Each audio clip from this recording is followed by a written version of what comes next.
నేను ఒక విషయాన్ని మీకు చెప్పాలనుకుంటున్నాను. నేను దేవునిలోనికి రాకముందు మా యొక్క సిస్టర్ ఉంది, వాళ్ళ యొక్క నాయనమ్మ ఆమె చాలా వృద్ధురాలు. ఆమెకు దగ్గర ఒక 105 సంవత్సరాలు ఉంటాయి. వారు క్రిస్టియన్. అప్పటికి నేను దేవుని కూడా అంతగా తెలుసుకోలేదు. యేసు ప్రభు అంటే తెలుసు, కానీ నేను అప్పటికి యేసు ప్రభుని పూర్తిగా నేను అంగీకరించలేదు. ఆ సమయంలో ఆమె సడన్గా చనిపోవడం జరిగింది. ఆమె చనిపోయిన వెంటనే ఇంకా వాళ్ళంతా బంధువులు రావడము, అందరూ వచ్చారు. మేము కూడా వెళ్ళాము. ఆ సమయంలో అక్కడికి వెళ్ళినప్పుడు ఇక వాళ్ళన్ని కార్యక్రమాలన్నీ సిద్ధపరుస్తున్నారు. వారు పెట్టి అన్నీ రెడీ చేశారు. ఆమె నైట్ చనిపోయింది, మార్నింగ్కి ఇంకా అన్నీ సిద్ధపరిచేస్తున్నారు. అన్నీ సిద్ధపరిచేశారు, అన్నీ రెడీ చేశారు. ఇక వాళ్ళు అందరు చుట్టాలు వచ్చారు. ఆమె అలా ఉన్నదల్లా కాస్త సడన్గా లేచి కూర్చొని అందరూ భయపడిపోయారు, చాలా భయపడారు. చూడండి, నైట్ చనిపోయిన వ్యక్తి పొద్దుటికి ఎంత భయపడిపోయారు వాళ్ళు అంతా. అసలు కంగారు పడిపోయి భయపడేసి ఆమెకెళ్ళి కాళ్ళు చేతులు అంతా రుద్దేశారు, గట్టిగా రుద్దేసి వాళ్ళ మనవరాళ్ళు వాళ్ళందరూ వెళ్ళి దగ్గరికి వెళ్ళి ఏడుస్తూ లేపి, అమ్మ ఏంటిది నానమ్మ ఏంటి అనేసి జేజమ్మ అంటూ వాళ్ళు ఒకటే అరుస్తూ ఏడుస్తూ మాట్లాడుతుంటే మాకు అసలు ఏం అర్థం కావట్లేదు. నేను అనుకుంటున్నాను ఇదేంటి ఏమిలో ఉంది, ఏమొచ్చేస్తుందా అనుకున్నాను నేనైతే. కానీ ఆ టైంలో వాళ్ళంతా కూడా ఆమెను అలా కూర్చోబెట్టేసి మంచినీళ్ళు తాపిచ్చేసి ఏమైందమ్మా నీకేమైంది అని అన్నప్పుడు ఆమె అలా కూర్చొని కళ్ళు తెరిచి కాసేపటి తర్వాతకి నెమ్మదిగా ఆమె చెప్తుంది, నేను చనిపోయాను, నేను ఎక్కడో ఒక వెలుగు కలిగిన స్థలానికి వెళ్ళాను. ఆ గొప్ప వెలుగుంది ఆ స్థలంలో. ఒక తెల్లటి వస్త్రం వేసుకుని యేసయ్య అక్కడ నిలబడి ఉన్నాడు. యేసయ్య నాతో మాట్లాడాడు. యేసయ్య అన్నాడు, అమ్మా నీకు ఇంకా కొంతకాలం నీకు సమయం ఇస్తున్నాను, నువ్వు తిరిగి వెళ్ళు అని చెప్పాడు. చెప్పినప్పుడు నేను ఆ బంగారపు వీధులలో నడుచుకుంటూ అటు ఇటుగా చూస్తూ తిరిగి మరలా నేను వచ్చేసాను. నాకు సమయము ఒక టైంతో సహా చెప్పాడు యేసయ్య అనేసి ఆ యొక్క వృద్ధురాలైన ఆ తల్లి చెప్తుంటే నేను అలాగా వింటూ ఉన్నాను. కానీ నాకు అప్పటికి యేసయ్య అంటే అంతగా ఎక్కువగా యేసు ప్రభు తెలుసుగా ఆమె చెప్తున్న ఎంత కూడా విని అవునా అనుకున్నాను. అలా అనుకున్నాను. కానీ పరలోకము వెలుగంటుంది ఏంటి ఈమె అని చనిపోయి బ్రతకడం అంటే నిజంగా యేసే బ్రతికిచ్చాడులే అనుకున్నాను. కానీ ఇవన్నీ కూడా నేను గ్రహించలేకపోయాను. ఆమె అలా చెప్పుతూ నాకు ఇంత టైం ఇచ్చాడు, ఈ టైంకి మళ్ళీ నేను చనిపోతానమ్మా, నాకు ప్రభు నాతో మాట్లాడాడు, ఎంత గొప్ప వెలుగు కలిగిన స్థలం అమ్మా, చాలా ఎంత వెలుగుందో అనేసి చెప్పింది. ప్రభు ఆమెకి ఎంత సమయం ఇచ్చాడో ఆ టైంకి మరలా తిరిగి కరెక్ట్గా అదే టైంకి 6 నెలల తర్వాత చనిపోయింది. నిజంగా చూడండి ఎంత అద్భుతమో. దేవుడు ఆయన చిత్తము చొప్పున ఎవరిని తీసుకువెళ్ళాలి, ఎవరికి ఏ బాధ్యతను ఇవ్వాలి, ఎవరికి చూపించాలో, ఎవరిని ఏ విధంగా వాడుకోవాలో ప్రభువుకు తెలుసు. ఇప్పుడు ఆమె అంత వృద్ధురాలు చనిపోయింది, తిరిగి మరలా ఆమె బ్రతకడం అనేది ఒక గొప్ప అద్భుతమైన సాక్ష్యము. ఇంకొకటి చూడండి, ఆమె బ్రతకడం అనేది అక్కడ చూసిన విషయాన్ని చెప్పగలిగింది. అంటే ప్రభువు చిత్తములో దేవుని వెలుగు కలిగిన ఆ స్థలముని ఆమె నోట పలికించుటకు ఆమెకు కొంత సమయం ఇచ్చి ఆ దేవుని రాజ్యం ఈ విధముగా ఉంటుందని ఆమె నోట పలికించుటకు ప్రకటించుట కోసము ఆమెను మరలా బ్రతికించాడు. చూడండి, దేవుడి నిర్ణయము, దేవుడి చిత్తము, ఆయన ఏర్పాట్లు ఆ విధంగా ఉంటవి. తొందరపడి మన నోటిని మనము త్వరపడి మాట్లాడకూడదు. ప్రతి మాటలో కూడా మనము జాగ్రత్తగా ఆలోచించి మాట్లాడాలి. అందుకే ప్రకటన గ్రంథంలో ఒక మాట ఉంటుంది.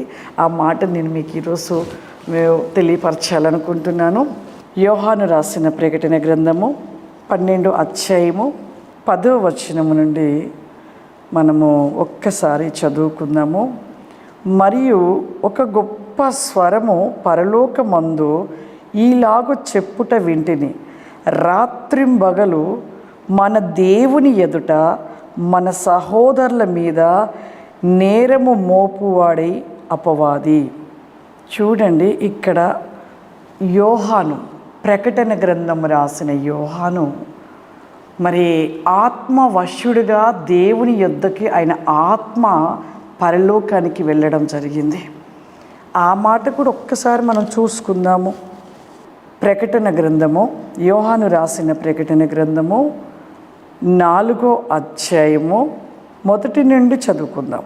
ఈ సంగతులు జరిగిన తరువాత నేను చూడగా, అదిగో పరలోకమందు ఒక గొప్ప తలుపు తెరవబడి ఉండెను. మరియు నేను మొదట వినిన స్వరము బూరధ్వని వలె నాతో మాట్లాడుట వింటిని. ఆ మాట్లాడిన వాడు, ఇక్కడికి ఎక్కి రమ్ము, ఇక మీదట జరగవలసిన వాటిని నీకు కనపరచెదను. వెంటనే నేను ఆత్మవశుడినైతిని. అదిగో పరలోకమందు ఒక సింహాసనము వేయబడి ఉండెను. యోహానుతో మాట్లాడుచున్న మాట ఒక స్వరము, మొట్టమొదటగా ఒక స్వరము వినబడి ఉన్నది. ధ్వని వలె నాతో మాట్లాడుట వింటిని అంటున్నాడు. ఎవరు ఆ మాట? యోహాను గారు చెప్తూ ఉన్నాడు. ఒక స్వరముతో మాట్లాడుట, ఒక బూరధ్వని వంటి మాట స్వరము నేను వింటిని అంటున్నాడు. ఆ యొక్క స్వరం ఏం చెప్తూ ఉంది? నీవు ఇక్కడికి ఎక్కి రమ్ము, అనేక విషయాలని జరగవలసిన వాటి గురించి నీకు తెలియపరచబోతున్నాను. ఇక్కడికి ఎక్కి రమ్ము అంటే పైకి ఎక్కి రమ్ము అన్నప్పుడు మరి యోహాను గారు ఆత్మవశ్యుడుగా వెళ్ళాడు, ఆత్మగా పరలోకానికి వెళ్ళాడు. అక్కడ చూసినవన్నిటి విషయమును ప్రకటన గ్రంథంలో లిఖించబడి ఉన్నవి. అదేవిధంగా ఇక్కడ చెప్పుచున్న మాట మరి ఒక గొప్ప స్వరము పరలోకమందు ఇలాగ చెప్పుట వింటిని. రాత్రింబగలు మన దేవుని ఎదుట, ఎవరైతే దేవుని ఎదుట నిత్యము ప్రార్థన కలిగి, దేవునిలో నిత్యము భక్తి జీవితాన్ని కలిగి, ఎప్పుడు ప్రభువులో ఉంటున్న వారి మీద సాతాను ఏం మోపుతాడంట? నేరము మోపుతాడంట. వాడు పని అది. వాడు యోబుని ఏ విధంగా శోధించుటకు ప్రయత్నించాడు? వాడు ఎక్కడ ప్రయత్నం ఏంటంటే భక్తి జీవితము కలిగిన వారి మీద నేరాలు మోపాలి, వాని శ్రమలు కలిగించాలి, మరలా వెళ్ళి ఆ శ్రమలు కలిగించి, శోధనలు కలిగించి వాళ్ళని పడవేసే రీతిలో చెయ్యాలి. మరి ఆ వ్యక్తి ఆ యొక్క నేరము మోపాలనుకున్న అపవాది ఎవరిలోనికో ప్రవేశించి ఆ నేరాలు మోపాలి. ఆ యొక్క అపవాది అయితే వచ్చి డైరెక్ట్గా అయితే మాట్లాడదుగా, మనతోటి డైరెక్ట్గా వచ్చి మనని అడగదు కదా. ఏ వ్యక్తినైనా వాడుకోవాలి. ఆ విధంగా నేరాలు మోపుతూ మరి వారి మీద లేనిపోని అంటూ ఈ విధంగా వారిని భక్తి జీవితం నుండి పడవేటకు మరి ఎన్నో ప్రయత్నాలు చేస్తూ ఉంటాడంట, ఎన్నో రకాలుగా. యోబుని ఎలా చేస్తాడు? యోబు ఎద్దుకు డైరెక్ట్గా వెళ్ళాడా? యోబు దగ్గర డైరెక్ట్గా వెళ్ళలేదు. తన భార్యలోనికి వెళ్ళి, నువ్వు దేవుని దూషించరాదు, దేవుణ్ణి నువ్వు దూషించి అని మాట్లాడే రీతిగా మరి తన భార్యలోనికి ప్రవేశించింది.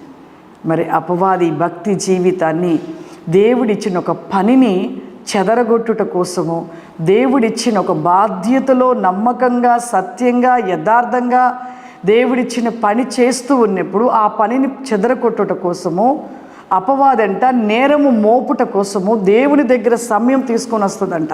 అందుకే ఇక్కడ చూడండి, పై వచనం కూడా ఒకసారి చూసుకుందాం. యోహాను రాసిన ప్రకటన గ్రంథము 12వ అధ్యాయము 9వ వచనము. కాగా సర్వలోకమును మోసపుచ్చుచు అపవాది అనియు సాతాను అనియు పేరు గల ఆది సర్పమై ఆ మహాఘట సర్పము పడద్రోయబడెను. అది భూమి మీద పడద్రోయబడెను, దాని దూతలు దానితో కూడా పడదోయబడిరు.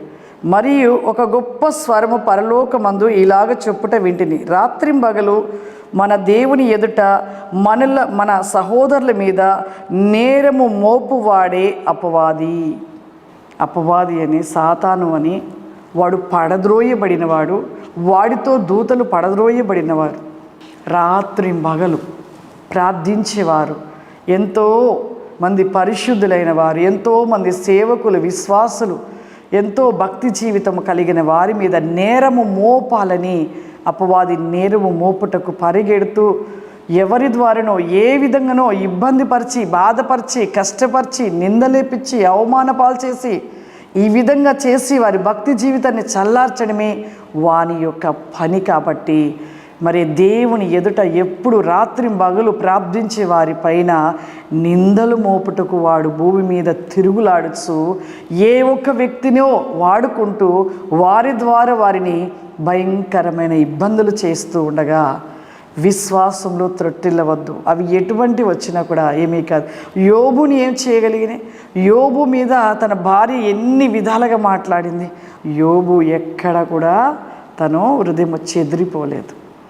అంతేకాదు, ఆ భార్య కంటే ముందుగా అక్కడ ఉంటున్న వాళ్ళే ఎంతోమందిలో చుట్టుపక్కల వారిలో కూడా అపవాది వెళ్ళిపోయి ఎంతో నేరములు మోపుచు, అసలు నువ్వు ఎందుకు బ్రతుకుతున్నావు, నువ్వు ఏదో తప్పు చేయబట్టి ఈ విధంగా జరిగింది, నువ్వు అన్యాయం చేయడం బట్టి ఇలా జరిగింది. కానీ యోబు ఎలాంటి వాడు? న్యాయవంతుడు, యథార్థవంతుడు, సత్యవంతుడు. కానీ అక్కడ ఉంటున్న వారందరూ కూడా తన యొద్ద ఏ విధంగా మాట్లాడుతున్నారంటే, నువ్వు ఏదో తప్పులు చేసావు, ఏ విధంగా చేయడం బట్టి నీకు ఇదంతా కోల్పోయింది. చాలామంది అంటారు, ఏమంటారంటే మరి ఏదో పాపం చేశారు కాబట్టి వాళ్ళ కుటుంబంలో ఇలా జరిగింది, అలా జరిగింది అంటారు. కానీ అది తప్పు. ఒకరిని అసలు మనం అనటానికి లేదు. కానీ అక్కడ వారిలో ప్రవేశించింది ఎవరు అంటే అపవాది.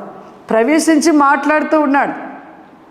అక్కడ అందరూ కూడా అతని మీద మరి మాటలు, నిందలు మోపుతూ, తను నువ్వేదో చేసావు, అందుకే ఇలా జరిగింది, నీకు అందరు పిల్లలు చనిపోయారు, నీ ఆస్తి అంతా పోయింది, నువ్వు యథార్థవంతుడు, సత్యవంతుడు అన్నావు కదా, నీలో సత్యము యథార్థత ఉంటే ఇవన్నీ ఉంటవి కదా.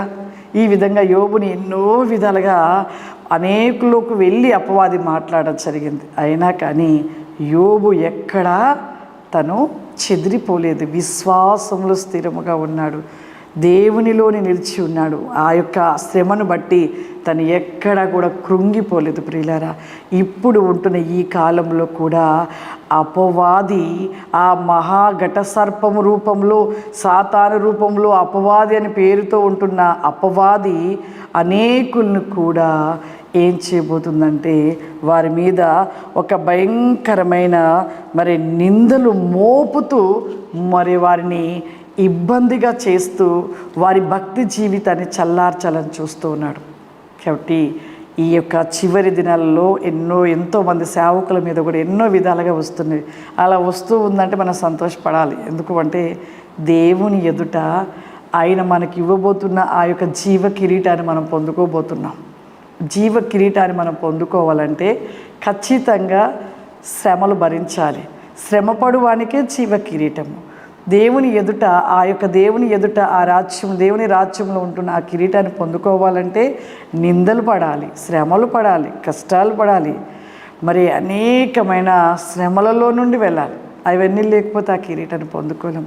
ఇప్పుడు ఎంతోమంది మరి సేవకుల మీద ఎన్నో రకాలుగా అంటున్నారు, ఎన్నో చేస్తున్నారు. కానీ మరి ఆ విధంగా చేయబడుట మనము ధన్యులమే. ఎందుకు అంటే జీవ కిరీటాన్ని మనం పొందుకుంటూ ఉంటాం. కాబట్టి ప్రభువు చెప్తున్న విధముగా దేవుడు మనకిచ్చిన ప్రత్యక్షతను మనము ఎప్పటికీ కూడా కోల్పోకూడదు. ఆయన ఇచ్చిన కృపనే మనము వదులుకోకూడదు. అందుకే చివరి ప్రకటన గ్రంథంలో ఒక మాట రాయబడి ఉంటుంది, మీకు ఇవ్వబడినది మీరు గట్టిగా పట్టుకొని చివరి వరకు నమ్మకముగా పట్టుకొని ఉండమన్నాడు. ఎందుకు అంటే దేవుడు మనకిచ్చిన కృపని మనము విడిచిపెట్టుకోకూడదు. ఎన్ని కష్టాలు వచ్చినా, ఎన్ని శ్రమలు వచ్చినా, నిందలు వచ్చినా, అవమానాలు వచ్చినా, కష్టాలు వచ్చినా దేవుడి ఇచ్చిన ప్రత్యక్షతను, కృపను మనం విడిచిపెట్టుకోకూడదు. మనం పట్టుకొని జాగ్రత్త చివరి వరకు నమ్మకంగా మనము దేవునిలో ముందుకు కొనసాగుతూ వెళ్ళాలి. ఈ లోకంలో ఇవన్నీ వస్తూనే ఉంటవి, కానీ మనం దేవునిలో మాత్రము చివరి శ్వాస వరకు సత్యము, యథార్థత, నీతిని మనం విడిచిపెట్టక, విశ్వాసంలో త్రొట్టిలక దేవునిలో మనం ముందుకు సాగినట్లయితే పరలోకానికి మనం చేర్చబడతాం. వీటన్నిటి కోసం కాదు, పరలోక రాజ్యం మనకు కావాలి.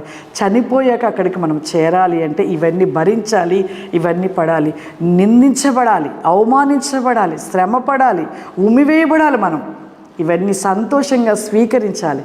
వీటిని బట్టి మనం కృంగిపోవద్దు, బాధపడొద్దు.